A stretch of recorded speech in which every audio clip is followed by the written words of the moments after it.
গাড়ি থেকে নেমে মাত্র দাঁড়িয়েছি, কোথা থেকে একটি মেয়ে এসে বলল, এক্সকিউজ মি স্যার, আমি আপনাদেরকে রিসিভ করতে এসেছি। Welcome sir. মেয়েটার কথা বলার ভঙ্গি আর স্পষ্ট উচ্চারণ শুনে আমি হাঁ করে তাকিয়ে যাচ্ছি।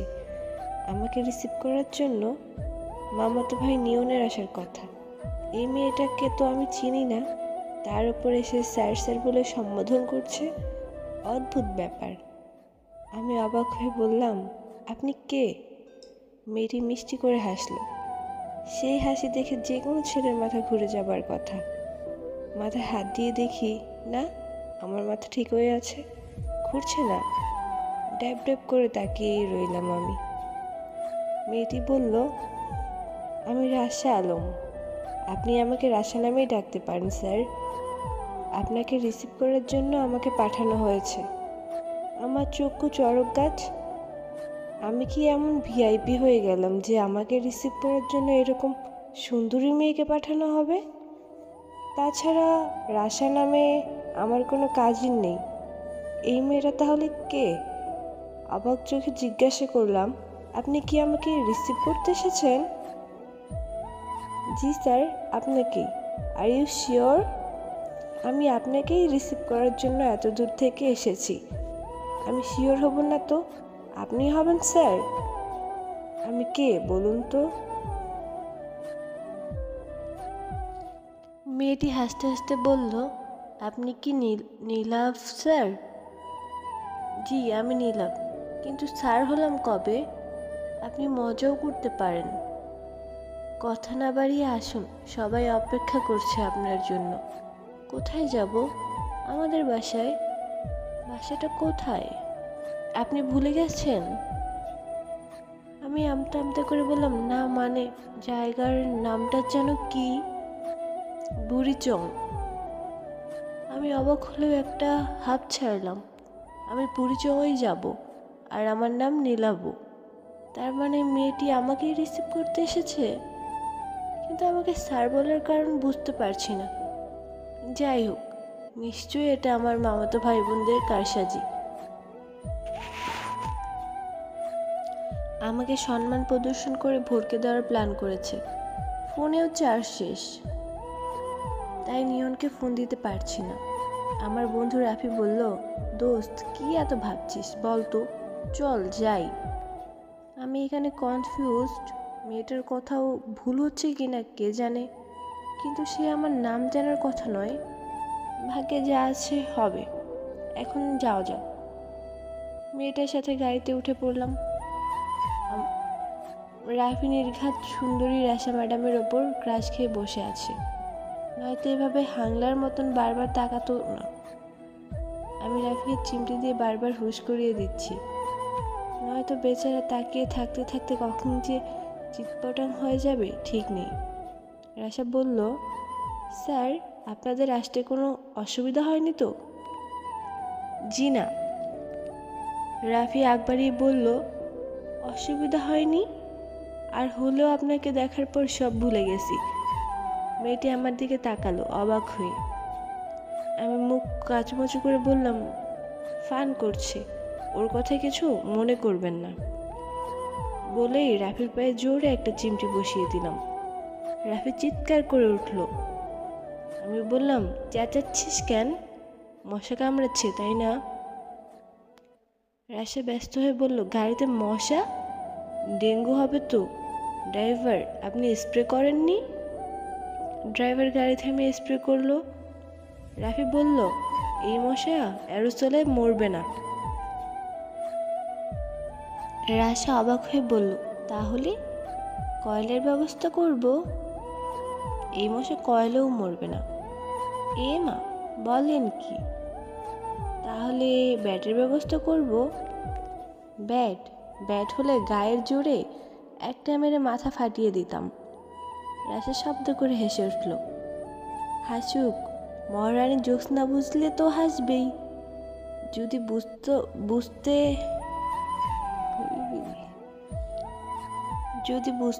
বুঝতো রাফি কোন মশার কথা বলেছে, তাহলে হাসি উধাও হয়ে মুখে ফুল চন্দন পড়তো। রাশা বলল, বাবা কতদিন ধরে আপনাদের কথা বলছিল? মা তো কাল থেকে খাবার দাবার বানিয়ে বসে আছে। বাবা আপনাকে অনেক ভালোবাসেন। আমি ভ্যাবাচেকা খেয়ে গেলাম। কাম সেরেছে তো। কার বাবা? কে বাবা? আমাকে ভালোবাসার মতন ছেলে তো আমি নই। আমি নিতান্তই বোকাশোকা টাইপের একটা বাউন্ডুলে ছেলে। বাপের হোটেলে খাই আর ঘুরে বেড়াই, আমাকে কেন ভালোবাসবে? তাও আবার এরকম সুন্দরীর বাবা। রাফি আমার দিকে তাকিয়ে বলল, তোর কপাল খুলেছে। কে রে দোস্ত? জামাই আদর কেন করছে তোকে? I don't know anything. ঢপ মারছিস? আগে তো আগে তো আমাকে কিছুই বলিসনি। আমি মনে মনে হাসলাম। আমি নিজেও জানি না এই মেয়ে কে। হতে পারে আমার মামা মামাই আত্মীয়। আমি বেড়াতে এসেছি আমার মামা বাড়িতে। এখানে কোনো অচেনা সুন্দরী মেয়ে রিসিভ করে এলে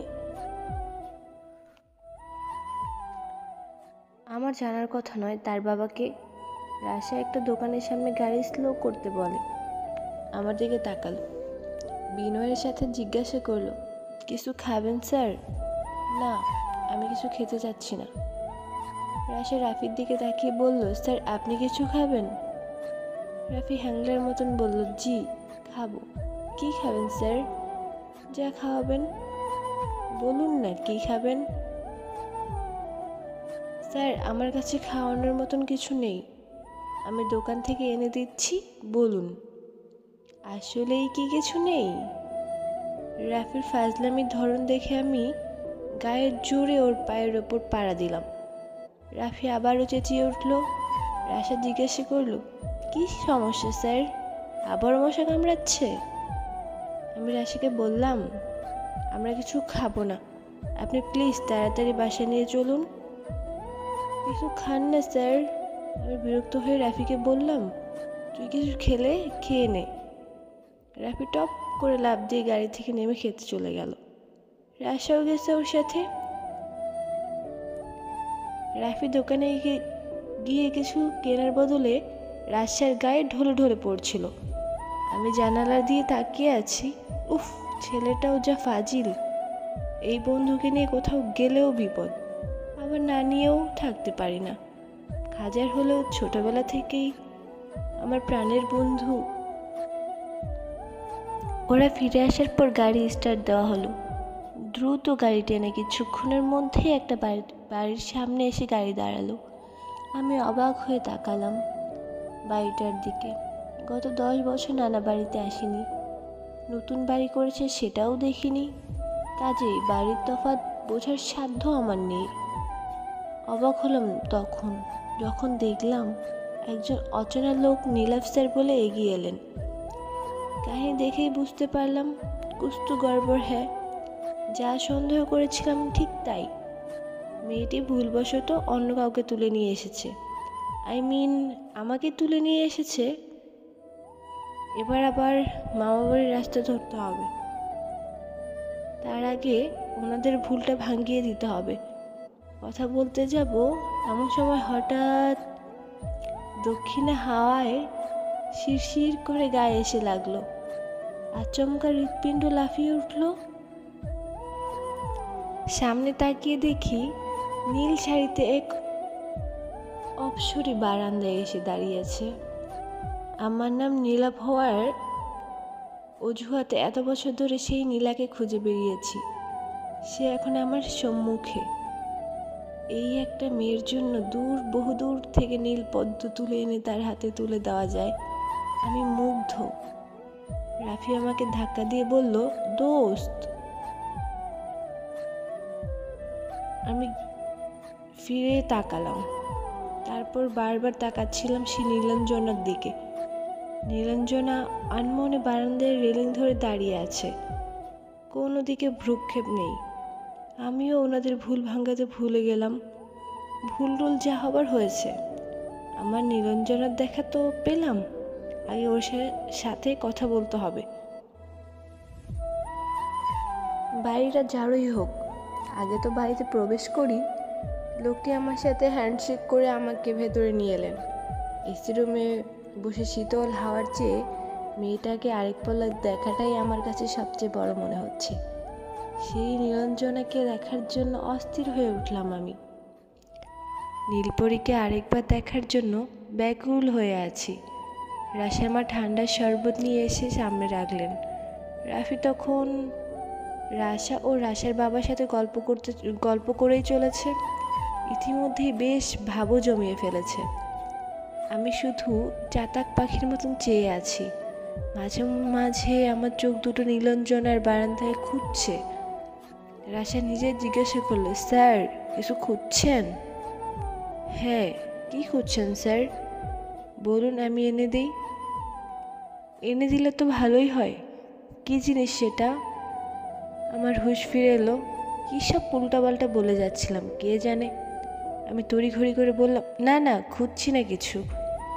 এখনই যে বললে কিছু খুঁজছেন। আমি কিছু ভেবে না পেয়ে বললাম, ওয়াশরুম খুঁজছিলাম, ফ্রেশ হতে হবে তো। ও আচ্ছা, এতে লজ্জা পাবার কিছু নেই স্যার, আসুন আমার সাথে, আমি দেখিয়ে দিচ্ছি। রাফি উঠে বলল, আমিও যাব। রাশা হেসে রাফির দিকে তাকালো। মুচকি হাসির সাথে সাথে বলল, আসুন না। রাশার কথায় একটা আলগা টান আছে, টেনে টেনে ভাব নিয়ে কথা বলে। রাশার মেকআপ আর চেহারাতেই একটা ভাব মেশানো রয়েছে। সাজগোজ খুব পছন্দ করে, সেটা দেখেই বোঝা যাচ্ছে। জামা কাপড়ও নেহাত কম ছোট নয়। অন্যদিকে সে নীলপরীর মাঝে কোনো আলগা ঢং ভাব কিচ্ছু নেই। চেহারায় কোনো আলগা সাজ্জা নেই, জামা কাপড়ের তো কথাই নেই। একেবারে নীলপরী নীলাঞ্জনা। আমাকে গম্ভীর হয়ে ভাবতে দেখে রাশা বলল, স্যার এনি প্রবলেম? হ্যাঁ, প্রবলেম। রাশা কৌতূহলী হয়ে তাকালো। আমি মুচকি হেসে বললাম, প্রবলেমটা হচ্ছে আমাকে স্যার স্যার বলা বন্ধ করুন, শুনতে খারাপ লাগছে আমার। Okay sir. আবার হেসে উঠল রাশা। এমন সময় হঠাৎ আমার নীলপরী এসে সামনে দাঁড়ালো। আমি কিছুক্ষণের জন্য হারিয়ে গেলাম। দূর হতে ছোট্ট গোলাপের কলি মনে হয়েছিল, এখন দেখি একেবারে ফুটন্ত গোলাপ মনে হচ্ছে। একটা মেয়ে এত স্নিগ্ধ কিভাবে হতে পারে? কিভাবে হতে পারে? রাশা মেয়েটাকে বলল, আপু উনি হচ্ছেন নীলা। আব্বু এই কয়েকদিন যার কথা বলেছিল, পরিচয় করে দেবার সুবাদে কথা হবে, এই ভেবে আমার আনন্দ হচ্ছিল। আমি মুগ্ধ হয়ে নীলপরীর দিকে তাকালাম, কিন্তু তার মাঝে কোনো ভাবান্তর লক্ষ্য করলাম না। চোখ দুটো একবার পলক ফেলে বলল, ও আচ্ছা। এমনকি আমার দিকে চেয়ে একবার হাসলও না। আমি তো পুরোপুরি অবাক। রাশা বলল, স্যারকে হাই বলো। নীলপরী জোর করে হাসার চেষ্টা করে আমার দিকে তাকালো। সেই চোখের পানে তাকিয়ে জগতের সমস্ত কিছু ভুলে যাব আমি। এত মায়াবী চোখ, ঘন ঘন চোখের পাপড়ি, কি অপূর্ব সুন্দর। নীলপরী হেঁটে পাশে একটা রুমে চলে গেল। আমি ওর দরজার দিকে বারবার তাকাতে তাকাতে ওয়াশরুমে যাচ্ছিলাম। রাশা আমাকে ওয়াশরুমের সামনে নিয়ে এসে দেখিয়ে দিয়ে চলে গেল। রাফি রাশার পিছু পিছু কথা বলতে বলতে গেল। আমি এইটুকু নিশ্চিত যে রাফি মেয়েটার সাথে ভাব জমানোর চেষ্টা করছে। তার মানে কয়েক মিনিট তো লাগবেই। আমি তাড়াতাড়ি নীলপরীর রুম লক্ষ্য করে চলে এলাম। রুমের দরজায় পর্দা টানানো। দরজার সামনে থেকে বললাম, এক্সকিউজ মি। খুব দ্রুত নীলপরী এসে পর্দা সরিয়ে বলল, বলুন। না মানে ওয়াশরুমটা কোন দিকে? আপনি তো ওয়াশরুম থেকেই এলেন, তাই না? আমি ধরা পড়ে জোরের মতন মুখ কাচুমাচু করে আমতা আমতা করতে লাগলাম। মেয়েটি বলল, আর কিছু বলবেন? বলতে তো অনেক কিছু চাই, কিন্তু সব গুলিয়ে ফেলছি। মানে? আপনার নামটা জানতে পারি? রাহা। রাহা? আপনার মতোই আপনার নামটা অনেক মিষ্টি। না, আমার আমার নামের মতোই আমি অনেক রুড আর রাগী। রাগী একদমই মনে হয় না, কিন্তু আপনাকে দেখে মনে হয়। কি মনে হয়? এই যে কথা বলে ধান্দা খুঁজছেন। আমি আরেকবার ধরা পড়ে লজ্জায় মাথা নামিয়ে ফেললাম। হাসবো না কাঁদবো, আমার যে কি করা উচিত নিজেও বুঝতে পারছি না। মেয়েরা যেমন সুন্দর ঠিক তেমনই ট্যালেন্টেড। কিভাবে যে চোখ মুখ দেখেই বুঝে ফেললো। রাহা বলল, কিন্তু এভাবে আমার বোন রাশাকে বাগে আনতে পারবেন, আমাকে নয়। কিছু বলার না থাকলে চলে যেতে পারেন, আর যে কয়দিন থাকবেন দয়া করে আমার রুমে আসবেন না। যদিও এই বাড়ির অতিথি আমি নই, আমি এসেছি আমার মামা বাড়িতে। তারপরও রাহার কথা শুনে আমার এগোতে লাগলো। মেজাজ গরম হওয়ার মতন কথা। মেয়েটার ভাব আছে বলতে হবে। অবশ্য সুন্দরী মেয়েদের একটু আধটু ভাব থাকা দরকার। একেবারে রাশার মতন ঢলে পড়া স্বভাবের হলে তো আমি তাকে প্রথম দেখে ক্রাশ খেতাম না। চেহারাটাতেও ব্যক্তিত্বের ছাপ ফুটে ওঠে। রাহা বলল, এক্সকিউজ মি। আমি মুচকি হাসার চেষ্টা করে বললাম, ওকে, আসছি তাহলে। আমার মুখ আর আপনাকে দেখতে হবে না। Are you sure? আপনি নাকি এক সপ্তাহের মতন আমাদের বাসায় থাকবেন? এভাবে বলার পর অন্তত সেই বাসায় থাকার অভিরুচি আমার হবে না। রাহা হা করে আমার দিকে তাকিয়ে রইল। আমি হন করে হেঁটে বসার ঘরে চলে এলাম। জায়গা মতন কোপ বসিয়েছি। রাহা ম্যাডাম এখন চিন্তায় পড়ে গেছেন। উনি আর আমাকে এই বাড়িতে দেখবেন না। ভাববেন আমি তার উপর রাগ করেই চলে গেছি। সত্যি বলতে আমি তো এই বাড়ির গেস্টই নই। আমি আমার মামা বাড়িতেই যাব। সোজা এসে সোফায় বসলাম। রাফি ও রাশাকে এখনো দেখা যাচ্ছে না। আমি রাশার বাবাকে বললাম, আমার কোথায় একটা খটকা লাগছে। আপনার বাসায় আমার আসার কথা তো? লোকটি কৌতূহলী হয়ে আমার দিকে তাকালো। জি, আমার বাসাতেই তো আসার কথা। কেন বলুন তো, কিসের খটকা লাগছে? আমি সত্যিটা লুকিয়ে রেখে ভাব ধরে বললাম, আপনার একটা ছোট মেয়ে আছে না? না তো, আমার তো দুটাই মেয়ে, রাহা আর রাশা। আপনার পুচকে মেয়েটা এত তাড়াতাড়ি বড় হয়ে গেল? আমার মেয়ে? কোথায় পেলেন স্যার? আমি মনে মনে হেসে হেসে বললাম, আপনার ছেলের নাম তো রাহুল। সে কোথায়? আমার কোনো ছেলে নেই স্যার। কি বলেন? আপনি তো আমার সন্দেহ আরও বাড়িয়ে দিয়েছেন। লোকটি কপালে ভাঁজ ফেলে জিজ্ঞাসা করলো, কিসের সন্দেহ স্যার? আপনি আদৌ মিস্টার পারভেজ কি না? ওনার কপালের ভাঁজ আরও তীব্র হলো। অবাক হয়ে বললেন, পারভেজ? কেন হব? আমাকে অন্য কারোর সাথে গুলিয়ে ফেলছেন হয়তো। আমার নাম মুস্তফা আলম। আমি অবাক হওয়ার ভান করে বললাম, মুস্তফা আলম? আমার তো মনে হচ্ছে আপনারই কোথাও ভুল হচ্ছে। আমার তো মিস্টার পারভেজের বাসায় যাওয়ার কথা। আমার কোথায় ভুল হবে? আমি তো আপনাকে ফোনে বলেছিলাম আমার মেয়ের আশাকে পাঠাবো রিসিভ করার জন্য। সিরিয়াসলি? আমাকে তো পারভেজ সাহেব এভাবে বলেননি। এই জন্যই প্রথমে রাশাকে দেখে আমি অবাক হয়ে গিয়েছিলাম। আমাকে রিসিভ করার জন্য একজন ছেলের আসার কথা। মুস্তফা আলমের চেহারায় চিন্তার রেখা ফুটে উঠেছে। আমার কি যে মজা লাগছে। জায়গা মতন প্যাঁচ লেগে গেছে। যেহেতু রাশা সরাসরি আমাকেই জিজ্ঞাসা করেছে, আর আমিও জানতাম না আমাকে রিসিভ করার জন্য রাশার আসার কথা, তাই অবুঝের মতন চলে এসেছি। এখন কিছু একটা বলে তো এখান থেকে বিদায় হতে হবে। মুস্তফা আলম অবাক হয়ে হা করে তাকিয়ে আছেন। আর একটু হা করে থাকলে মুখে মশা ঢুকে ডেঙ্গি ফিভার হয়ে যাবে। বললাম, হা বন্ধ করুন। মশা পেটে গেলে সেখানে ঘর বানিয়ে চাষাবাদ করবে। মশার সংখ্যা বাড়তে দেওয়া যাবে না। মুস্তফা আলম হা বন্ধ করে তাকিয়ে রইলেন। আমি বললাম, আমি মুস্তফা আলম নামে কাউকে চিনি না। আপনার নাম নীলাভ খান না? আমার নাম নীলাভ, কিন্তু খান না। আমি নীরব ইয়াসির নীল। মুস্তফা আলমের চোখ বড় বড় হয়ে গেল। উনি হাঁ করে বললেন, তাহলে ভুল করে আমার মেয়েটা আপনাকে নিয়ে এসেছে? এতক্ষণে সত্যিকারের ঘটনা বেরিয়ে এলো। আমারও বুড়ির চং আসার কথা। রাশা ম্যাডাম এসে আমাকে জিজ্ঞাসা করলেন, আপনি কি নীরব স্যার? আমি আপনাকে রিসিভ করতে এসেছি। আমি ভাবলাম সত্যি হয়তো আমাকে রিসিভ করতে এসেছে। আমি তো এত কিছু ভাবিনি। মুস্তফা আলম হাত বাড়ি দিয়ে বললেন, সরি ভাই, ভুল হয়ে গেছে। ইটস ওকে, আমাকে ভাই বললে আপনার পাপ হবে কেন?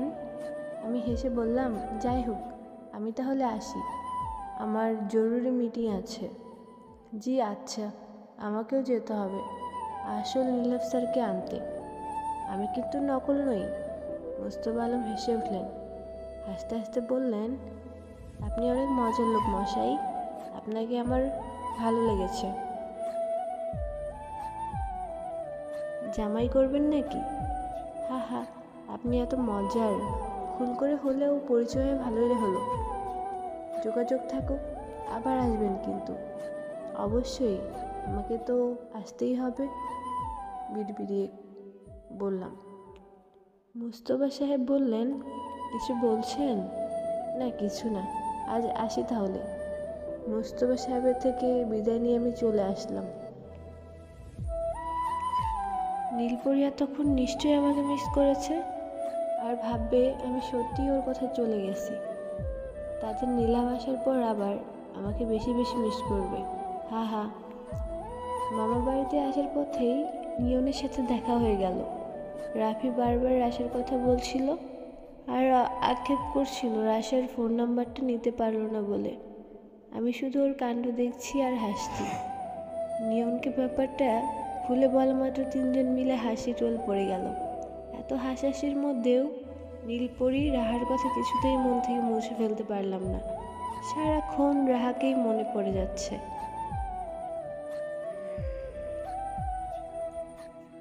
আমি আবার যাব ওই বাড়িতে, রাহার টানে আমাকে যেতেই হবে।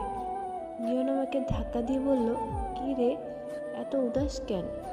মন বুঝি সেই রাশা ম্যাডামকে দিয়ে এসেছিস? আমি হেসে বললাম, মন দিয়ে এসেছি, কিন্তু রাশা ম্যাডামকে নয়, রাহা ম্যাডামকে। রাফি অবাক হয়ে জিজ্ঞাসা করলো, দোস্ত তুই সিরিয়াস? সত্যি সত্যি তুই রাশার বড় বোনের প্রেমে পড়েছিস? আমি তো প্রেমে পড়িনি রে, প্রেমই আমার উপর পড়েছে। সিরিয়াসলি দোস্ত? হ্যাঁ সিরিয়াস। তাহলে তো আমাদেরকে আবার যেতে হবে। ওই মেয়ের সাথে যোগাযোগ করবে কিভাবে? আমি হাসতে হাসতে বললাম, বাড়ি তো বেশ দূরে না, আমি আবারও যাব। ওই মেয়েকেই আমার চাই। ওই নীলপরির পায়ে এনে দেব 101টা নীলপদ্ম। রাফি অবাক হয়ে বলল, তুই সত্যিই গেলি? অবশ্য এই সুযোগে আমার ওই রাশার সাথে দেখা হয়ে যাবে। দুই বন্ধু দুই বোনকে লাইন মারবো। কি বলিস? শেষ পর্যন্ত ওই মেয়েটার? আমি না রে, আমি শিওর রাশায় আমার উপরে ক্রাস্ট। সত্যি? আমি আনন্দে লাফিয়ে উঠলাম। আমার আনন্দ দেখে রাফি বলল, এভাবে লাফাচ্ছিস কেন? যেন ও তোকে পছন্দ করেছে। লাফানোর কারণ আছে বন্ধু। তুই যদি রাশাকে বাগে আনতে পারিস, তাহলে রাশের হাত ধরে ওর বোনকে আমি পটিয়ে ফেলবো। রাফি ব্যঙ্গ করে বলল, একটা মেয়েকে পটাতে কি লাগে? আমাকে দেখে সে বুঝলি? দেখলি না কত দ্রুত মেয়েটাকে পটিয়ে ফেললাম? আমি হেসে বললাম, নীলপরির নীলাঞ্জনা এত সহজ না মামা। আমি যাকে পছন্দ করেছি সে এত সহজে কারো প্রেমে পড়ার মতন না, কঠিন পাথরের মতন মেয়ে। আমরা সবাই মিলে পাথরে ফুল ফোটাবো, ভাবিস না। তবে আজকে দারুণ মজার একটা ঘটনা ঘটলো, কি বলিস? মেয়েটা বারবার আমাদেরকে স্যার স্যার বলে ডাকছিল। তিনজনে মিলে আরেক তরফা হেসে নিলাম। হাসতে হাসতে পৌঁছে গেলাম মামা বাড়িতে। মামা মামি সবাই ছুটে এলেন আমাদেরকে দেখে। নানুর বয়স হলেও এখনো এই বাড়িতে একটা উৎসব উৎসব ভাব থাকে। বাড়িতে অনেক মানুষজন, যদিও সবাই শহরমুখী হয়েছে, তারপরও বাড়িতে আমেজ কমেনি। বড় মামি লেবুর শরবত করে এনেছেন। শরবত খেয়ে আমি তৃপ্তির সাথে বললাম, মামিকে শরবতকে জবাব নেই। আমার কথা শুনে সবাই হো হো করে হাসতে আরম্ভ করলো। মেজো মামি বললেন, বড় হলেও নীরব আগের মতোই দুষ্ট আছে। আমি সাথে সাথেই বললাম, আগের মতন কি মামি? আমি আগের চেয়েও আরো বেশি দুষ্ট হয়েছি। সবাই আবার হেসে উঠল। হাসি আনন্দে এত বছর পর আমাকে বরণ করে নিল। মামাতো বোনদেরকে কাউকে এখনো দেখতে পেলাম না। শুনলাম কেউ স্কুলে গেছে আর কেউ কলেজে। আমি গোসল করে মামা মামিদের সাথে খাবার খেতে বসলাম। খেয়ে উঠিয়ে দিলাম একটা ঘুম ভাঙলো এক কাজিনের শয়তানির চোটে। মামাতো বোন রায়না হুট করে এসে আমার কানে সুড়সুড়ি দিচ্ছিল। তেলাপোকা ভেবে ভয়ে লাফিয়ে উঠেছি ঘুম থেকে। উঠে দেখি রায়না অনেক বড় হয়ে গেছে। ওর সাথে আড্ডা দিলাম কিছুক্ষণ, তারপর রেডি হয়ে বাইরে বের হলাম। ইতিমধ্যেই বিকেল হয়ে এসেছে। রাফি কোথায়? এত খোঁজার চেষ্টাও করলাম না, একাই বেরিয়ে পড়লাম বাড়ি থেকে। হাঁটতে হাঁটতে চলে এলাম নীলপরীর বাসার সামনে। মামা বাড়ি থেকে বেশি দূরে নয়। স্থানীয় এক লোককে মুস্তফা আলমের ব্যাপারে জিজ্ঞাসা করে কিছু তথ্য নিলাম। লোক হিসেবে অনেক ভালো, কিন্তু পাগলাটে। বড় মেয়েটার প্রশংসায় সবাই পঞ্চমুখ।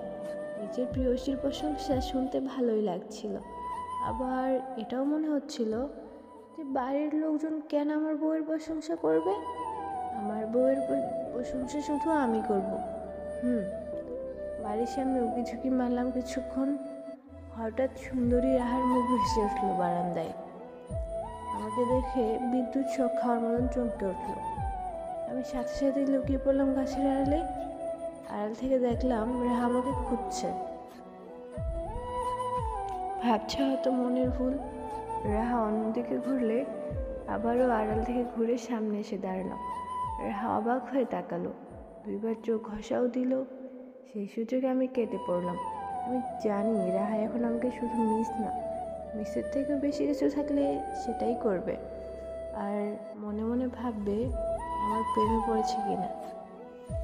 আজকের মতন আর জ্বালালাম না, তাড়াতাড়ি মামা বাড়িতে চলে এলাম। সবার সাথে আড্ডা দিতে দিতে রাত অনেক হয়ে গেল। ডিনার শেষ করে গেলাম ঘুমাতে। শুয়ে শুয়ে ফোন টিপছি, এমন সময় দেখি একটা মেয়ের আইডি থেকে ফ্রেন্ড রিকোয়েস্ট। আইডি নাম ও ছবি দেখে নিশ্চিত হলাম এটা রাশা। রাশা তো রাফির প্রেমে পড়েছে, তাহলে আমাকে কেন রিকোয়েস্ট দেবে? আমি রিকোয়েস্ট অ্যাকসেপ্ট করেই মেসেজ আসলো, হাই। আমি হেসে রিপ্লাই দিলাম, আরে আপনি? সরি, আজকে আমার ভুলের জন্য আপনাকে কষ্ট করতে হলো। আমি হেসে মশলা মিশিয়ে একটা SMS দিলাম।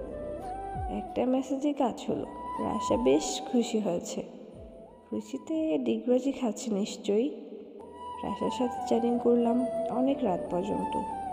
আমি চ্যাটিং করলাম আমার সাথে, যাতে করে রাহার সম্পর্কে কিছু তথ্য নিতে পারি, কিন্তু ফল হলো উল্টা।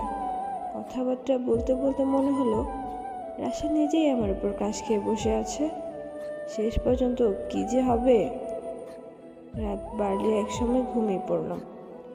পরদিন সকালে ফ্রেশ হয়ে ভোরের আলোয় বের হলাম রাহাদের বাড়ির উদ্দেশ্যে।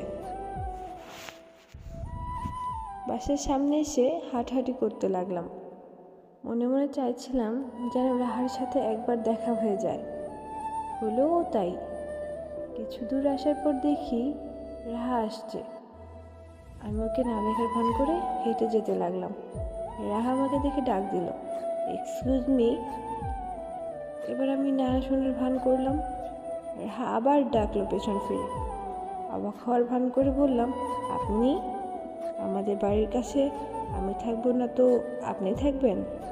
হ্যাঁ, কারণ আমি যেখানে এসেছি সেটাও কাছেই। ও আচ্ছা, কালকে আপনি এত ভাব নিলেন কেন? আপনি তো আমাদের বাড়িতে আসেনই নি, তাহলে তো ভাব নেওয়ার কি দরকার ছিল শুনি? ভাবার কই নিলাম, আমি তো আগে কখনো আসিনি। ভেবেছিলাম যে বাড়িতে আসার কথা এটাই সেটাই। রাহা মুখ কাচুমাচু করে বলল, এক্সট্রিমলি সরি, ইটস ওকে। তবে ভাবটা কিন্তু গতকাল আপনিই নিয়েছিলেন। আপনি কি কাল বিকেলে এদিকে এসেছিলেন? না তো, আমি পুরোটা বিকেল টানা ঘুমিয়ে রাতে একটা মিটিং শেষ করে ঘুমিয়ে গেছি। ডিনার করেননি? হ্যাঁ, ডিনার করেই ঘুমিয়েছি বলেই মনে মনে হাসলাম, আর ভীষণ মজা লাগছে। যদিও এত আর্ট করে মিথ্যা বলার অভ্যেস নেই, তারপর রাহা বলল, যাই হোক, আমার ব্যবহারের জন্য আমি দুঃখিত। আমি তাহলে আসি। রাহা হনহন করে হেঁটে চলে গেল। আমি মনে মনে খুশি হয়ে উঠলাম। ধীরে ধীরে বড়শিতে আটকা তো পড়তেই হবে রাহা ম্যাডাম, তবে ওর জন্য আমাকে পদ্ম জোগাড় করতেই হবে। নীল শাড়িতে পদ্মপতি কী যে মায়াবী লাগবে ওকে। নীলপরি নীলাঞ্জনার চিন্তায় আমার চোখের ঘুম উধাও হয়ে গেল। সারাদিন ছটফট করে কাটানোর পরও রাতে ঘুমাতেই পারলাম না। মনে মনে ফন্দি ফিকির আটছি কীভাবে ওকে বড়শিতে ফেলা যায়। রাশের সাথে খাতির করেও তেমন একটা ফল হলো না। কি যে করি। পরের দিন পরিপাটি হয়ে চলে এলাম মুস্তফা আলমের বাড়িতে। বেচারা আমাকে দেখে অবাক হয়ে বললেন, আরে নীলাভ ভাই যে। লজ্জায় আমার মাথা কাটা যায়। শ্বশুর যদি ভাই বলে ডাকে কি বৃষ্টি ব্যাপার হয়ে যায়। ওনাকে বুকে জাপটে ধরে বললাম, আপনাকে দেখতে এলাম মশাই। আপনার সাথে পরিচয় হয়ে এত খুশি হয়েছি যে বাসায় থাকতেই পারলাম না। মনে হলো আপনার সাথে দেখা না করলে থাকা যাবে না। যে কয়দিন আছি একটু আবদি দেখা সাক্ষাৎ হলে খারাপ তো হয় না। একটা বাক্যে মুস্তফা আলী পটে গেলেন, সেটা তার মুখের হাসি দেখেই নিশ্চিত হলাম। আমাকে বুকের সাথে জাপটে ধরে আহারে আহারে ভাই আমার মেজাজ গেল চড়ে। শ্বশুর মশাই কি বুঝতে পারছে না ওনার বয়স আমার চেয়ে 3 গুণের সমান? অযথা ভাই ভাই বলে সম্বোধন করছেন। কিভাবে এটা কাটানো যায় সেই বুদ্ধি আঁটতে লাগলাম। বললাম, আপনি দেখতে একেবারে আমার এক চাচার মতন। আপনাকে দেখলে আমার চাচার কথাই মনে পড়ে। দুর্ভাগ্য চাচা এখন নেই। মুস্তফা আলমের বোধ হয় মন গলে গেল। করুণ চেহারায় আমার দিকে চেয়ে থাকলেন কিছুক্ষণ। পিঠে হাত বুলিয়ে দিয়ে বললেন, মন খারাপ করো না বাবা, আমি তোমার চাচার মতো কি বলো? আমাকে নিজের আপন চাচাই ভাবো তুমি। আমি রাগ করবো না। আমি আপ্লুত হওয়ার ভান করে বললাম, সত্যি চাচা? হ্যাঁ বাবা, সত্যি। আমার খুশি আর দেখে কে, ফাইনালি বাবাতে নেমে এসেছে। তো আপাতত এটুকুই এনাফ। বাকিটুকু আমি ধীরে ধীরে সামলে আনবো। উনি আমাকে নিয়ে বাড়ির ভেতরে আসতে আসতে বললেন, তোমার বাসা কোথায় বাবা? জি আঙ্কেল, ঢাকায়। হলাম অবশ্য আমি ওনার পরিবারের কেউ না। তাহলে মাছের মাথা কেন আমাকে দিচ্ছেন? ওনারা অনেক সরল মনের মানুষ, আর ওনাদেরকে মিথ্যা বলে ঠকাবো না এই সিদ্ধান্তই নিলাম।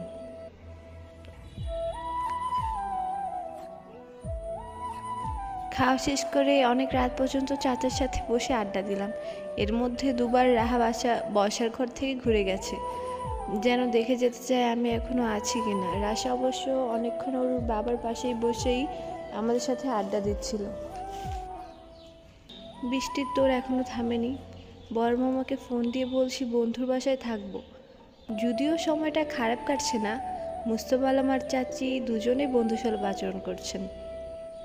রাত বাড়লে চাচা আমাকে গেস্ট রুমে এনে ঘুমাতে বলেন। আমি ওনাকে বিদায় দিয়ে দরজা আটকে দিয়ে বিছানায় এসে বসলাম। রাহার রুম আমার রুমের পাশেই, কিন্তু আমি কোনো অভদ্রতা করব না। রাহা যেন আমাকে বিশ্বস্ত ছেলের মতো বিশ্বাস করতে পারে, কখনো যেন খারাপ না ভাবে। বিছানায় শুয়ে এপাশ ওপাশ করছি, পছন্দের মানুষকে পাশের রুমে রেখে কিছুতেই ঘুম আসছে না। এমন সময় আমার দরজায় কেউ শব্দ করলো। আমি চমকে উঠলাম। আমার দরজায় আবার কে এলো এত রাতে? মনে প্রশ্ন নিয়ে এসে দরজা খুলে দিলাম। অন্ধকারে বোঝা যাচ্ছে না কে এসেছে। সে আমার ঘরে ঢুকে দরজা লাগিয়ে দিল। আমি অবাক হয়ে ফোনের টর্চ চালিয়ে দেখি রাশা। এ কি? এই মেয়ে এত রাতে আমার রুমে কেন? টানতে বলল, জানো না কেন টানছি? আর ইউ বোকা ছেলে, হা হা হা হা। কাছে আসো না। আমি রাশকে আবার ঝটকা দিয়ে ফেলে দিলাম। এটা কিছুতেই হতে পারে না, কোনোভাবেই না। রাশা আবার আমাকে জোরপূর্বক কাছে টানার চেষ্টা করলো। আমি রেগে বললাম, এসব কি করছো? রাশা বলল, কাম অন নীলাভ, তোমাকে আমার অনেক ভালো লাগে। I am I am in love with you.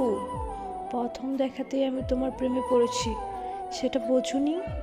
তোমাকে কাছে পেয়েও দূরে থাকবো, এটা কি করে হয় বলো? আমি অবাক হলাম, সেই সাথে আতঙ্কিত। রাশা আমাকে টানতে টানতে বলল, এসো তো, এত সংকোচ কেন? আমরা একে অপরকে ভালোবাসবো, সোহাগ করব, দূরে থাকছো কেন? আমার পুরো শরীরে তখন বিদ্যুৎ খেলে যাচ্ছে। এটা কিছুতেই হতে পারে না। এই মেয়েটা নিশ্চয়ই কোনো সমস্যা আছে। দেখে ভেবেছিলাম মেয়েটা অত রাহার মতো ভালো হবে না, কিন্তু এতটা নিচে নামতে পারে সেটা আমার জানা ছিল না। আমি যথাসাধ্য চেষ্টা করলাম রাশার কাছ থেকে দূরে নিজেকে ছাড়িয়ে নেওয়ার, কিন্তু রাশা রীতিমতো আমার কোলে উঠে বসলো, দুই হাতে আমার মুখ ধরে জোরপূর্বক চুমু খাওয়ার চেষ্টা করলো। একই সাথে নিজের জামা কাপড় খুলে ফেলছিল, আর আমার হাত নিজের শরীরে বুলিয়ে আমাকে উত্তেজিত করে তুলছিল। শেষ পর্যন্ত গতি না দেখে বললাম, আচ্ছা আমি করতেছি, একটু সময় দাও। রাশা আমাকে ছেড়ে দিয়ে বলল, baby you are so cute, কেমন বেবি কেমন? রাশা সম্ভবত নেশে টেশে কিছু করেছে, এভাবে কথা বলছে কেন? আমি বললাম, তোমার মুখ কই? রাশা আমার হাত টেনে নিয়ে নিজের মুখের উপর ছোঁয়ালো। আমার গায়ে জোর কষে একটা থাপ্পড় লাগালাম রাশার গালে। থাপ্পড় খেয়ে অনেকক্ষণ কোনো শব্দ নেই রাশার। আমি নিজের রাগ কন্ট্রোল করার চেষ্টা করছি। রাশিয়ার আগে ফুসতে ফুসতে বলল, হাউ ডিয়ার ইউ, তুমি আমার গায়ে হাত তুললে?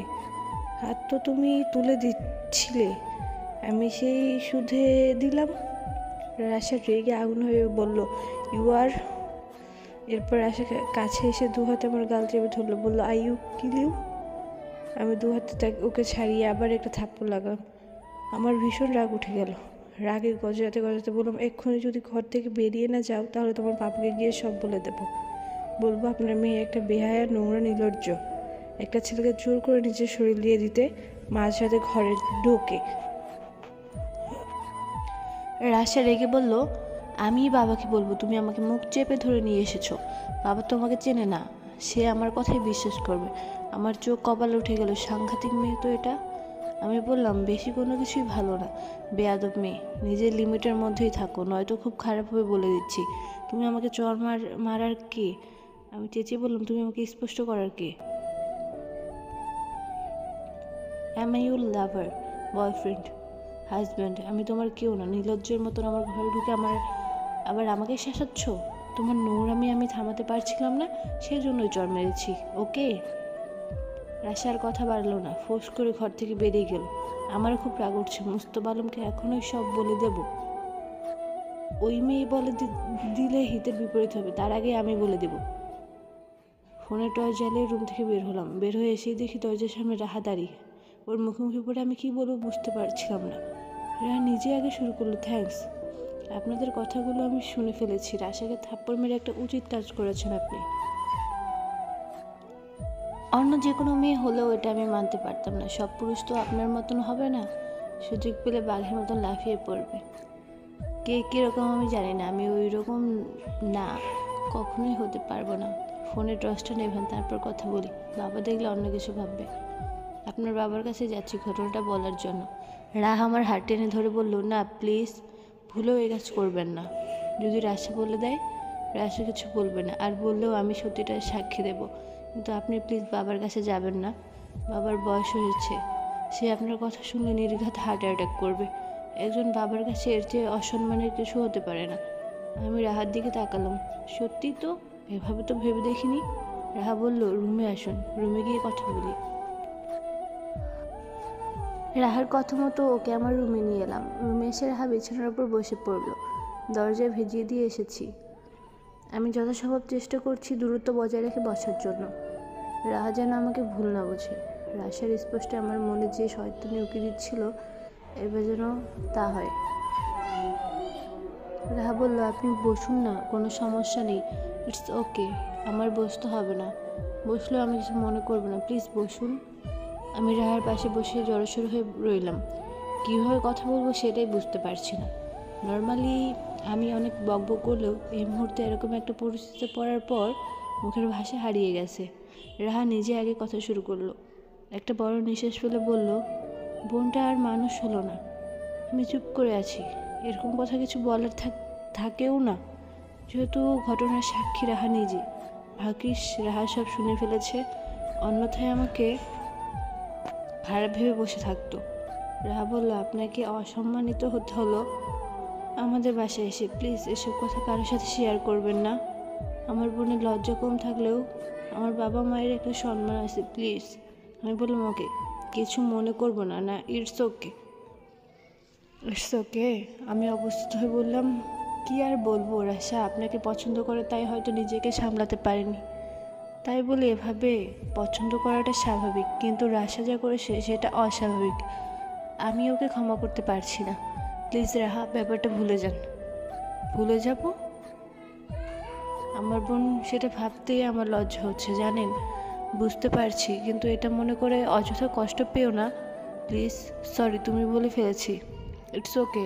আপনি বাবাকে কিছু বলবেন না, আর আমি রাশাকে উচিত শিক্ষা দিয়ে দেব। অন্য কেউ হলে ঠিকই এই সুযোগে কাজে লাগাতো, আপনি ভালো ছেলে বলে আমি নিজেকে নিয়ে গর্বিত বোধ করলাম। সেই সাথে নিজের পছন্দের মানুষের মুখে এরকম কথা শুনে ভালো লাগতো। রাহা বলল, আমি ওর হয়ে ক্ষমা চেয়ে নিচ্ছি, আপনি ঘুমান এখন। জানি ঘুম আসবে না, তারপরেও চেষ্টা করুন। এসব ভেবে নিজে কষ্ট পাবেন না প্লিজ। আমি রাহাকে সান্ত্বনা দিয়ে বললাম, আমি কষ্ট পাবো না, আপনি নিজের রুমে চলে যান। রাহা বিছানা ছেড়ে উঠলো, দরজার কাছাকাছি এসে থমকে দাঁড়ালো। আমি হতবাক হয়ে ওর দিকে তাকালাম। রাহা পেছনে ফিরে বলল, আপনার অনেস্টি আমাকে মুগ্ধ করেছে। এরকম ছেলেও আজকাল আছে, রাশা তো কম সুন্দরী নয়। তবুও আপনি ওকে ইগনোর করলেন, এরকম একটা সুযোগ ছেড়ে দিলেন, মহান আপনি। আমি মনে মনে দারুণ খুশি। খুশিতে মনটা আগডুম বাগডুম করছে। নিজেকে সামলে নিয়ে বললাম, রাহা, আমি একজন মানুষ বলে নিজেকে দাবি করি, এরকম কিছু করলে আমি আর মানুষ থাকলামই কই বলেন। রাহা কিছু বলল না, নিঃশব্দে চলে গেল আমার ঘর থেকে। আমি মেরে বিছানায় বসে পড়লাম। আমার প্রিয়জনের রেখে যাওয়া সুবাস আমাকে মুখরিত করে ফেলল। রাহাকে ইমপ্রেসড করতে পেরে আনন্দিত। আমি নিজেকে নিয়ে নিজেরই আনন্দ হচ্ছে। রাহা যদি আমার প্রেমে পড়ে যেত কতই না ভালো হতো। আমি অনেক রাত অবধি বিছানায় গড়াগড়ি খেতে লাগলাম, ঘুমাতেই পারলাম না। ভোর রাতে ঠান্ডা আবহাওয়া চোখে ঘুম নেমে এলো। বেঘরে ঘুমালাম সকাল 10টা পর্যন্ত। নাস্তার সময় হলে রাহা এসে ঢুকে তুলল।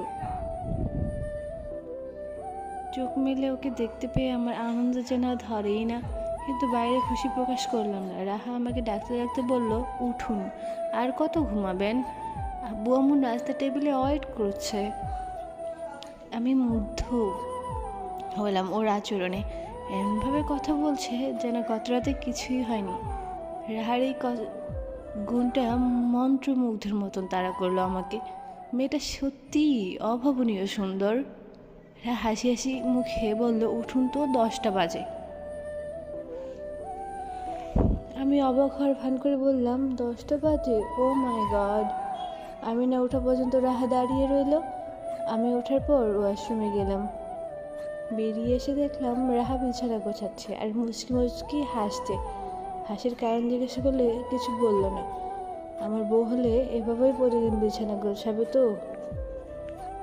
আর আমি মুগ্ধ হয়ে দেখবো শুধু। রাহা বলল, চুলটা ঠিক করে খেতে আসুন। আমি আয়নার সামনে দাঁড়িয়ে রইলাম হয়ে। চুল আবার কীভাবে ঠিক করব? আয়নায় নিজেকে দেখে বাদ দিয়ে রাহাকেই দেখছিলাম। রাহা এসে বলল, কি হলো? চুল আঁচড়াতে বললাম। আমার মনে হচ্ছিল রাহা আমার ঘরের বউ। হাসি পাচ্ছিল, আবার ভালো লাগছিল। রাহা ব্যস্ত হয়ে বলল, কোথায়? কথাই শোনে না লোকটা। চুল আঁচড়ান মশাই। আমি হুঁশ ফিরে পেয়ে বললাম, চিরুনি কই? ওহো, চিরুনি তো আমার রুমে, দাঁড়ান নিয়ে আসছি। আরে আরে লাগবে না, থাক, কষ্ট করতে হবে না। কে বলেছে হবে না? চুল ঠিক না করে সবার সামনে যাবেন? তা হয় না, সেজন্য তো আপনাকে কষ্ট দিতে পারি না। ঠিক আছে, কষ্ট দিতে না চাইলে আমিও কষ্ট করব না, কিন্তু চুলটা তো ঠিকই করতে হবে, তাহলে উপায় কি? রাহা আমাকে অবাক করে আমার কাছে এসে নিজের হাতে আমার চুল ঠিক করে গুছিয়ে দিল। আমি তো পুরোপুরি হতবাক। রাহা এটা করছে বিশ্বাসই হচ্ছিল না। রাহা চুল ঠিক করতে করতে মুচকি মুচকি হাসছিল। সত্যি এখন ওকে আমার বউ মনে হচ্ছে। আমিও মুচকি হাসছিলাম। রাহা চুল ঠিক করে দিয়ে হাসতে হাসতে চলে গেল। আমিও ওর পিছু পিছু নাস্তার টেবিলে এলাম। নাস্তার টেবিলে এসে দেখি রাশাবাদে সবাই আছে। মুস্তফা আলম সাহেব আমাকে দেখে শুভ সকাল জানালেন। আমিও হেসে জানালাম। উনি জিজ্ঞাসা করলেন, শরীর মন সব ভালো তো? জি ভালো, আপনার? আমারও ভালো। ওনাকে খুব হাসি খুশি দেখাচ্ছিল, সেটা দেখে আমার বেশ ভালো লাগলো। আমি রাহার দিকে তাকালাম। রাহা ইশারায় আমাকে ধন্যবাদ জানালো।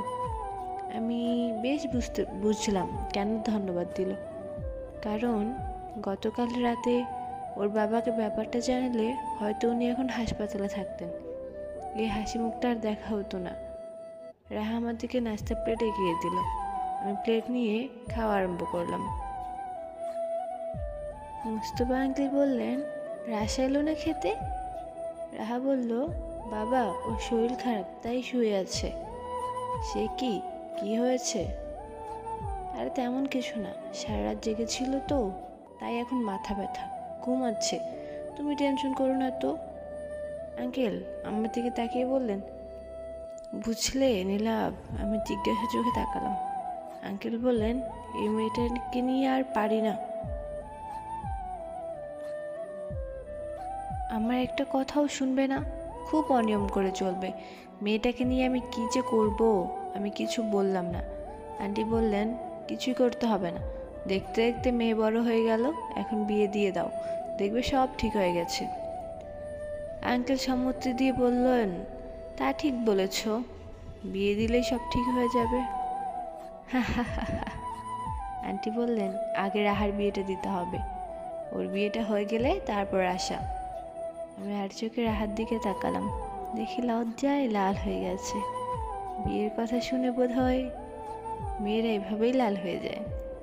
আঙ্কেল বললেন, হ্যাঁ হ্যাঁ ঠিক বলেছ, কিন্তু ভয় পাই জানো, মেয়ে দুটো স্বামীর ঘরে চলে গেলে বড্ড একলা হয়ে যাব আমরা, তাই না? রাহা বলল, বাবা তুমি থামো তো, এখন আমি কোথাও যাচ্ছি না তোমাদেরকে ছেড়ে, বিয়ের সময় অনেক পড়ে আছে, আমাকে বিদায় করার কথা ভাবলে কিন্তু রাগ করব। আঙ্কেল আন্টি হাসলেন, আমিও হাসলাম ভদ্রতার খাতিরে, কিন্তু মনে মনে বলছিলাম, রাহাকে যেন আমি পাই। মেয়েটা যে আমার বুকের ভেতর খনন করে ফেলেছে, তাকে তো আমার চাই, বাঁচব কি করে তাকে ছাড়া? খাওয়া দাওয়া শেষ করে কিছুক্ষণ বসে আড্ডা দিলাম। আকাশ পরিষ্কার ঝকঝকে।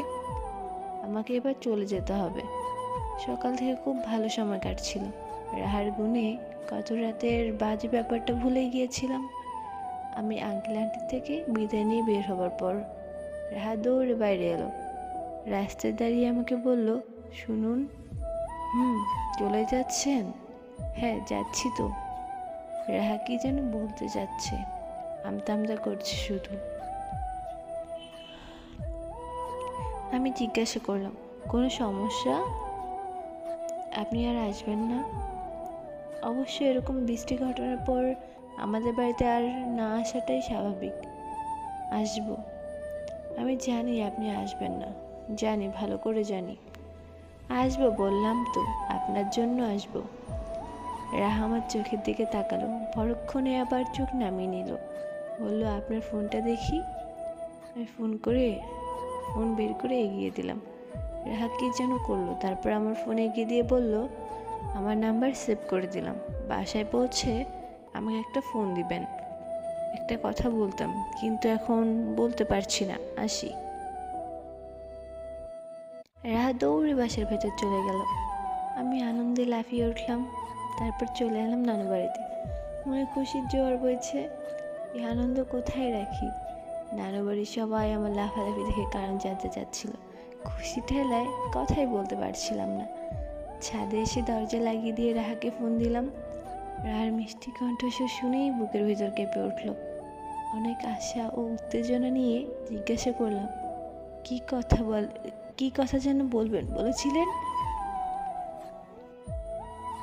রাহা বলল, তেমন কিছু না, রাশার কাজটার জন্য সরি বলতে চেয়েছিলাম।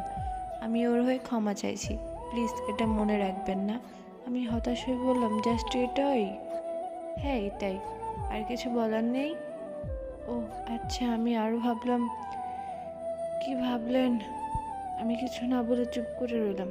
রাহা জিজ্ঞাসা করলেন, কি করছেন? এই তো ছাদে পায়চারি করছি। তুমি? এভাবে কথা বাড়তেই লাগলো। অনেকক্ষণ কথা বলার পর একজন আরেকজনের সম্পর্কে অনেক কিছু জেনে নিলাম। কথা বলে বিকেল হয়ে এলো। ফোন রেখে নিচে নেমে এলাম। রাহাকে দ্রুত আমার করে নিতে পারবো মনে হচ্ছে। কি আনন্দ!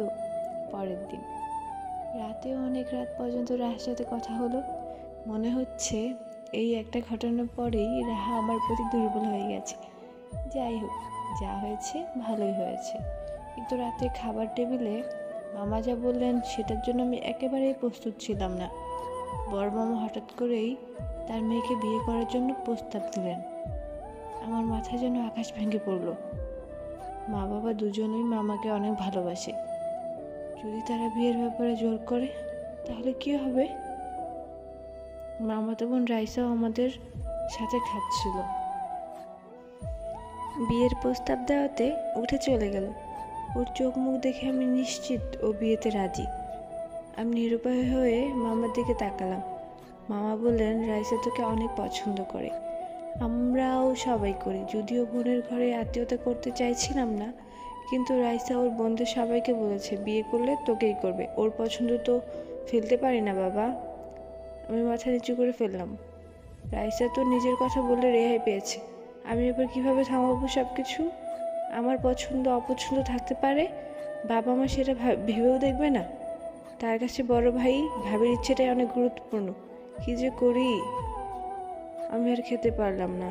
তাড়াহুড়ো করে খাবার শেষ করে বললাম, মাম্মা আমার মাথা ধরেছে, আমি রুমে যাই। এ ব্যাপার নিয়ে আব্বু আম্মুর সাথে কথা বলে নেবেন। কথাটা বলে আর দাঁড়ালাম না। সবাই হতভম্বের মতন আমার দিকে তাকিয়ে রইল। আমি জানি এটা অভদ্রতা হয়ে গেছে, কিন্তু এটার মাধ্যমে হলেও অন্তত বুঝতে পারুক আমি বিয়ে করতে পারবো না। যার প্রতি আমার কোনো ফিলিংস নেই তাকে বিয়ে করা আমার পক্ষে সম্ভব না। আমি রুমে এসে দরজা লাগিয়ে দিয়ে কল দিলাম রাহাকে। মনের যন্ত্রণা মেটানোর জন্য সর্বোত্তম চেষ্টা করলাম। ভার্সিটি লাইফ, বন্ধু বান্ধব, প্রেম এসব নিয়ে কথা হতে লাগলো। কথা বলতে বলতে রাহাকে অনেক আপন মনে হচ্ছিল আমার। নানু বাড়ির কারোর সাথেই আমার আর তেমন কথা হলো না। মামা অফিসে গেলে আমি মামিদের থেকে বিদায় নিয়ে বাসায় চলে এলাম। বড় মামি অবাক হয়ে বারবার বলছিলেন, কেন চলে যাচ্ছি এভাবে? তবে আশা করি সবাই একটুকু বুঝতে পেরেছে যে আমি রাইসাকে বিয়ে করতে যাচ্ছি না বলে চলে যাচ্ছি। এবারে সে লাভ খুশি দুটো একসাথে হতে চলেছে আমার। আমি সবার কথা অমান্য করে রীতিমতো জোরপূর্বক বাসায় চলে এলাম। আম্মু আমাকে দেখে পুরোপুরি অবাক। কোনো ফোন না দিয়ে বাসায় চলে এসেছিস? তার উপর হঠাৎ করে? মা অবাক হলেও আমার মুড দেখে আর কিছু জিজ্ঞাসা করার সাহস পেল না। আমি বাসায় পৌঁছে গোসল সেরে একটা ফ্রেশ ঘুম দিলাম। ঘুম থেকে ওঠার পরেই মা চা নিয়ে এসে আমার পাশে বসলো।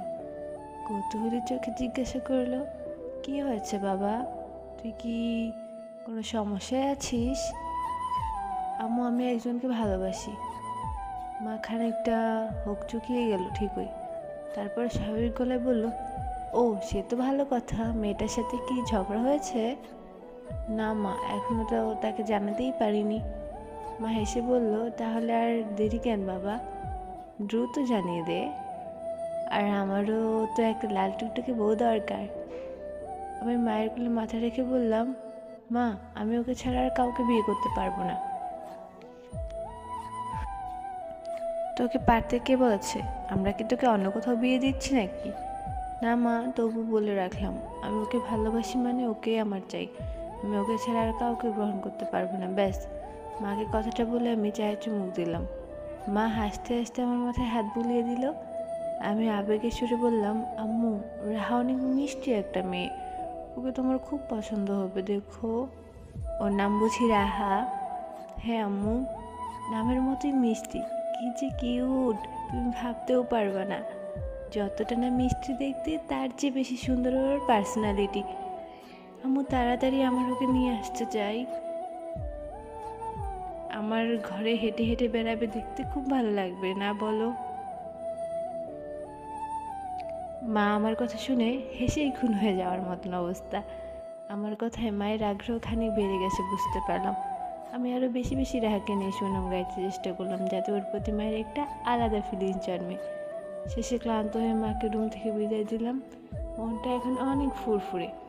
রাহাকে কিভাবে ইমপ্রেস করা যায় মনে মনে সেই ফোন দিয়ে আসছি। সারাদিন রাহার সাথে ফোনে মেসেজিং চালিয়ে গেলাম। রাত্রিবেলা খাওয়া দাওয়া শেষ করে রুমে এসে মাত্র শুয়েছি। এমন সময় বাবা মায়ের রুম থেকে আমার ডাক পড়লো। ফোন টিপতে টিপতে ওদের দরজায় এসে দাঁড়ালাম। বাবার মুখ অনেক গম্ভীর, কাহিনী কি বুঝতে পারলাম না আমি। কৌতূহলী চোখে গিয়ে পাশে দাঁড়ালাম। আব্বু বলল, বসো। কি হয়েছে আব্বু? এত চিন্তিত দেখাচ্ছে কেন তোমাকে? Any problem? মা বলল, তুই তোর নানু বাড়ির কাউকে কিছু না জানিয়ে চলে এসেছিস কেন? আমি চুপ থেকে বললাম, মেজো মামিকে বলে এসেছি। এনাফ? মেজো মামিকে বলে চলে আসলেই হবে? আগে থেকে কাউকে কিছু না জানিয়ে হুট করে চলে আসাটা কোন ধরনের বেয়াদবি? মা আমার মনের উপর প্রেশার পড়ছিল, আমি নিতে পারছিলাম না। কিসের প্রেশার?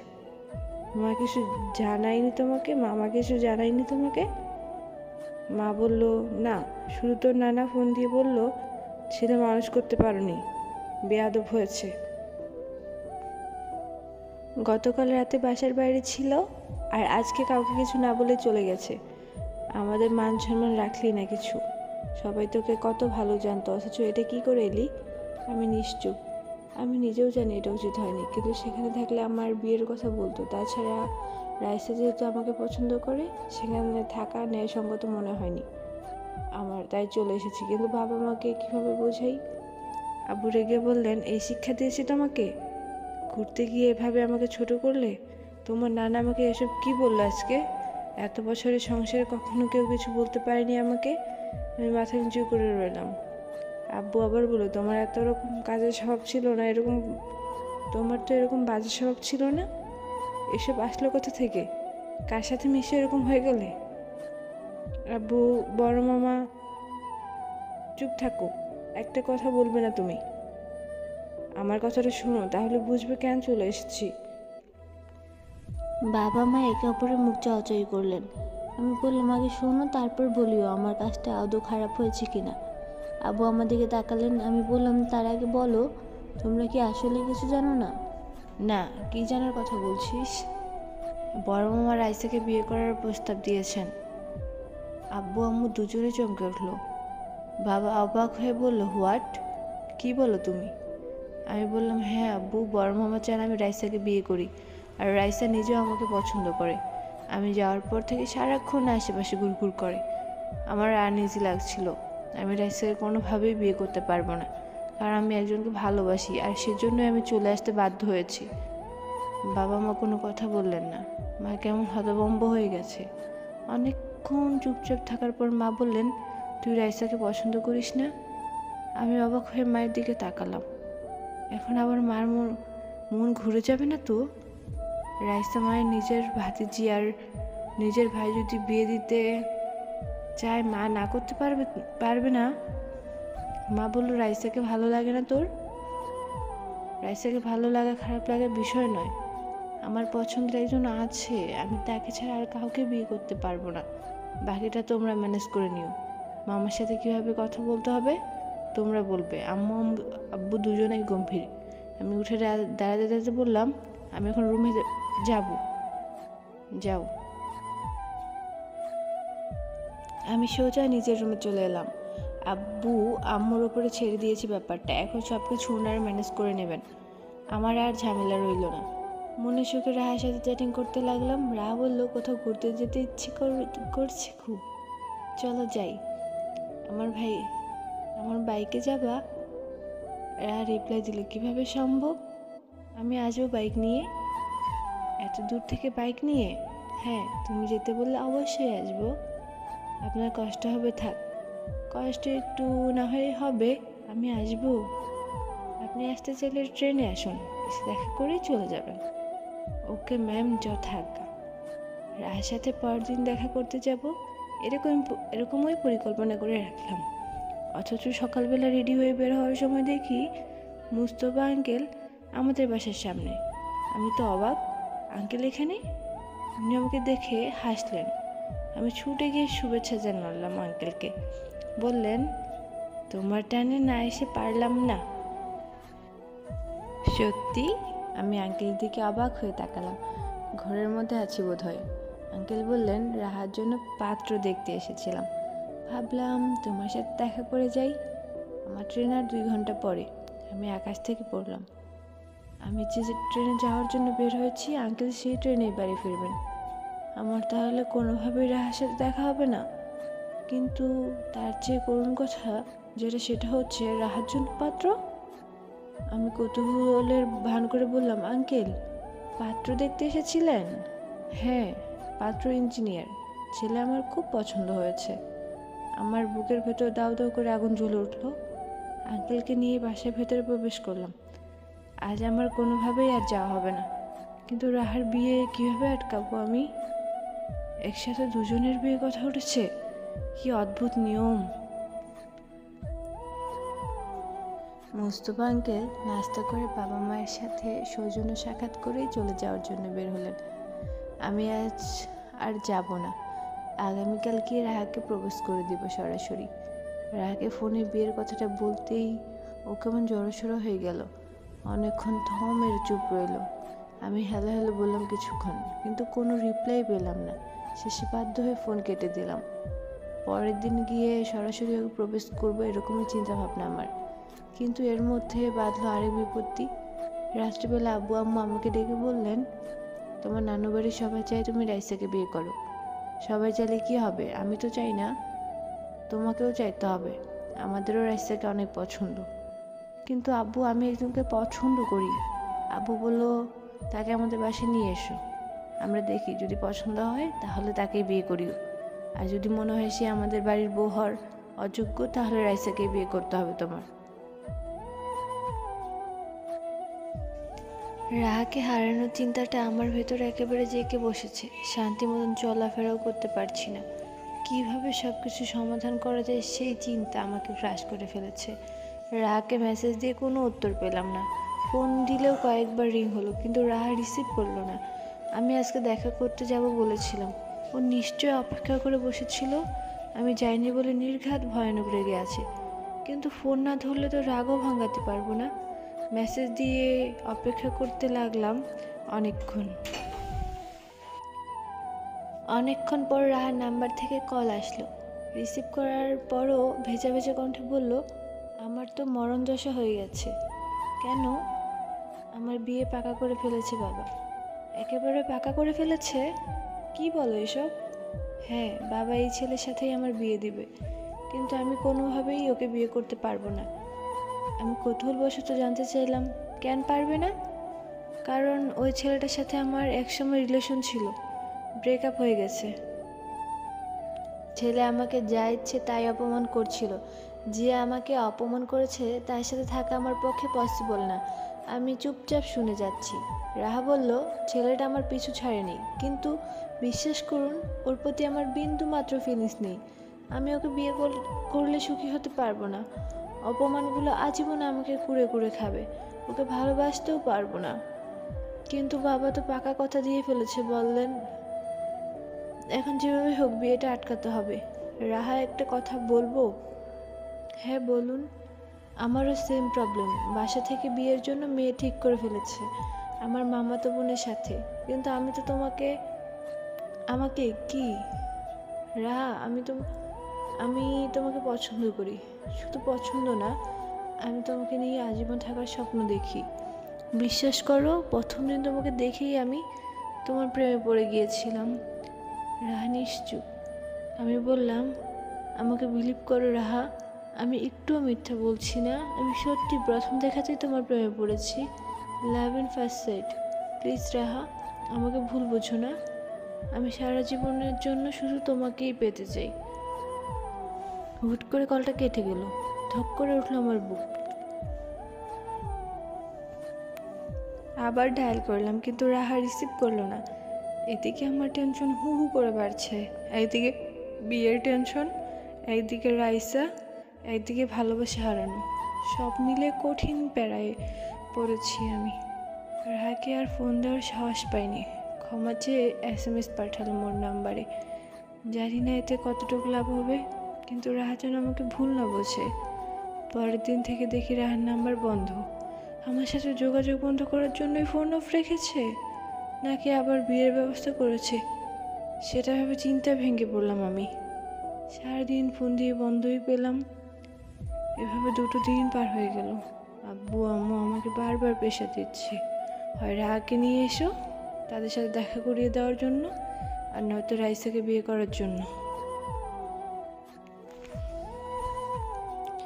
আমি অনেক চেষ্টা করেও মায়ের ডিসিশন বদলাতে পারলাম না। বারবার শুধু মনে হচ্ছে, মা তো একজন মেয়ে।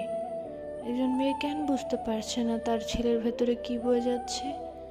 ছেলেরা নাকি কখনো কাঁদে না, অথচ আমার বুক ফেটে কান্না আসছে। এ কেমন পরিস্থিতিতে পড়লাম আমি?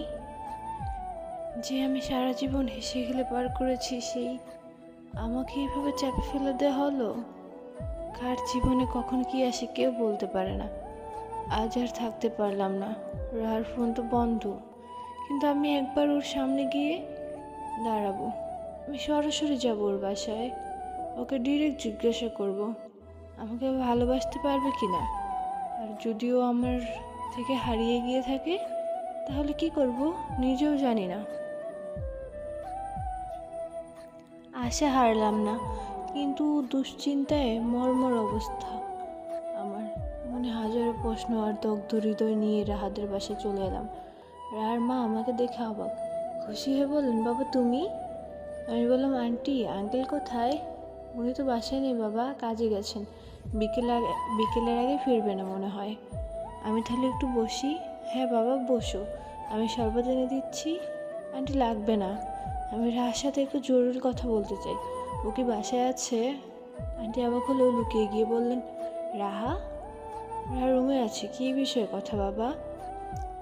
আন্টি একটা পার্সোনাল কথা, আগে আমি ওর সাথে কথা বলবো, তারপর আপনি ওর কাছ থেকে জেনে নিয়েন। আন্টি ভ্রু কুঁচকেলেন। ভাবটা এমন যে রাহার সাথে আমার কি পার্সোনাল কথা থাকতে পারে। আন্টি রাহার নাম ধরে ডাকলেন। আমি বললাম, আমি নিজে গিয়ে কথা বলছি। রাহার রুমের দরজায় এসে দেখি ও শুয়ে বই পড়ছে, কিন্তু মুখটা অনেক মলিন। বইয়ের দিকে তাকিয়ে থাকলেও মনোযোগ অন্যদিকে। আমি দরজায় দাঁড়িয়ে বললাম, বইয়ে মুখ ডুবিয়ে অন্যমনস্ক কেন? রাহা চমকে উঠে আমার দিকে তাকালো, যেন নিজের চোখকে বিশ্বাস করতে পারছিল না। আমি বললাম, হঠাৎ যোগাযোগ বন্ধ করে দিলেন? অপর পাশের মানুষটার কথা একবার অন্তত ভাবা উচিত ছিল। রাহা কোনো জবাব দিল না, বসা থেকে উঠে দাঁড়ালো। আমি বললাম, জাস্ট একটা কথা বলতে এসেছি, আর একটা কথা শুনতে এসেছি। কী কথা? আমি কাছে এগিয়ে এসে বললাম, আমি তোমাকে ভালোবাসি। এর উত্তর শুনতে চাই, হ্যাঁ নাকি না। যদি হ্যাঁ হয়, তাহলে তোমাকে আমার বাবা মায়ের সাথে দেখা করতে হবে। রাত হওয়া হয়ে গেল। নিজেকে সামলে নিয়ে বলল, কি বলছেন এসব? আমি তোমাকে বিয়ে করতে চাই। তুমি চাইলে দুজনের বিয়েটাই বন্ধ করে আমরা নতুন লাইফ শুরু করতে পারি রাহা। রাহা নিস্তব্ধ থেকে বলল, বাবা আমার বিয়ে ঠিক করে ফেলেছে, কিন্তু তুমি তো সেই ছেলেকে চাও না। আমি তোমার বাবাকে বুঝিয়ে বলবো, তুমি শুধু হ্যাঁ বলো। না, আমি আপনাকে ভালোবাসি না।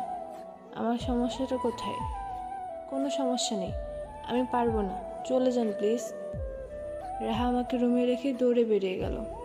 আমি ঠায় দাঁড়িয়ে রইলাম। আন্টি এসে জিজ্ঞাসা করলেন, কি হয়েছে? আমি বললাম, আন্টি আমার বিয়ে। কিন্তু আমি রাহা। রাহা, কিন্তু আমি রাহাকে ভালোবাসি আর বিশ্বাস রাহাও আমাকে পছন্দ করে। ও কী করতে চায় সেটা শুনতে এসেছিলাম। আন্টি অবাক হয়ে তাকালেন। আমি বেরিয়ে এসে চলে এলাম বাড়ির উদ্দেশ্যে। আরও একটা দিন কঠিনভাবে কাটলো। এদিকে রাইসা খুব কান্নাকাটি করার কারণে বড় মামা আরও বেশি চাপ দিতে লাগলেন। সব চাপ এসে পড়লো আমার কাঁধে। আমি উদাসভাবে বসে আছি। এমন সময় শুনতে পেলাম রাহার গলা আমার নাম ধরে ডাকছে। আমি এক ছুটে বাসা ঘরে চলে এলাম। রাহা বলল, আমি এসেছি নীলাভ, আমাকে কি করতে হবে? আমি মুচকি হাসলাম। এর মধ্যে আব্বু আম্মু ঘরে প্রবেশ করেছেন। রাহাকে বিভিন্ন প্রশ্ন করার পর বাবার মুখ দেখে মনে হচ্ছিল উনি রাহাকে পছন্দ করেছেন, কিন্তু মায়ের মুখ এখনো মলিন। বাবা একটা কিছু বললেই হয়। রাহা আমার দিকে তাকিয়ে বাবাকে বলল, আমিও ওনাকে পছন্দ করি। এখন আপনারাই সিদ্ধান্ত নিন কী করবেন। বাবা সময় চেয়ে রাহাকে রেস্ট নিতে বলল। রাহা ফ্রেশ হয়ে আমাদের সাথেই খাবার খেলো। ওর আদব কায়দা দেখে বাবার মন বলেছে আশা করি। বিকেলে রাহার বাবা মুস্তফা আঙ্কেল এসে হাজির। আন্টি নিশ্চয়ই ওনাকে সব বলে দিয়েছেন। আমি দুশ্চিন্তা করছিলাম ফাইনালি কী ঘটে সেটার জন্য, কিন্তু আমাকে অবাক করে দিয়ে মুস্তফা আঙ্কেল বললেন, নীলাভকে প্রথম দেখে আমার পছন্দ হয়েছে। খুব খাঁটি ছেলে। আমার মেয়ের যদি ওকে পছন্দ করে থাকে তাহলে আর আপত্তি করব কেন? অবশেষে রাহার সাথেই আমার বিয়েটা হলো। অনেক মানসিক চাপ সহ্য করে ফাইনালি রাহাকে পাচ্ছি। কি যে অন্যরকম এক আনন্দ হচ্ছে। বাসর ঘরে ঢুকে দেখি রাহার পরনে নীল শাড়ি, নীল টিপ আর হাতে নীল চুড়ি, পাক্কা নীলপরি নীলাঞ্জনা। আমার সেই প্রথম দিনের কথা মনে পড়ে গেল। এ যেন আমার স্বপ্নের রাজ্যের নীল পদ্মবতী। আমি অপলক রাহাকে দেখছি আর মনে মনে বলছি, তুমি পদ্ম, আমি নীলাভ। না, তুমি নীল পদ্ম, নীলাঞ্চরী। না না, তুমি আমার নীল পদ্মবতী। জানো পদ্ম